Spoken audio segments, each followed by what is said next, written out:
చెందిన స్థలం. ఆ స్థలాన్ని ఫెన్సింగ్ చేసి అలాగే వదిలేయడం. రెండవది, నూతనంగా ఏ కట్టడం కూడా నిర్మించేయడానికి ప్రయత్నం లేదు.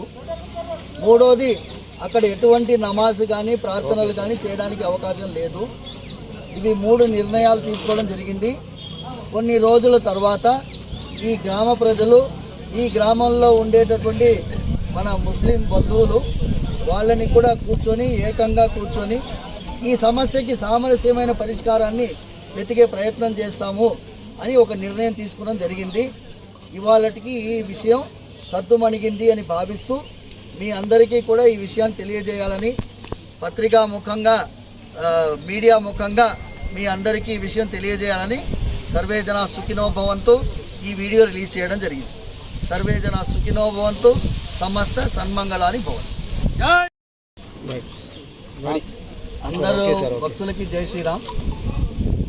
ఇవాళ చిలుకూరు స్వామివారి దేవాలయానికి అత్యంత సమీపంలో ఉండేటటువంటి ఒక సంఘటన జరగడం వల్ల అందరూ ఇక్కడ ఉద్రేకపడి రావడం జరిగింది.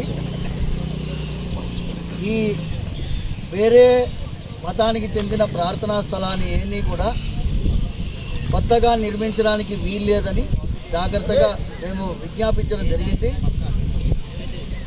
ముఖ్యమైనటువంటి వక్ఫ్ బోర్డు అధికారులు, మన పోలీస్ యంత్రాంగంలో ఉండేటటువంటి ఉన్నతాధికారులు వారందరూ కూర్చొని సమావేశం చేసుకున్నాము. ఈ సమావేశంలో ఏం తీర్మానం జరిగింది అంటే 3 తీర్మానాలు చేయడం జరిగింది.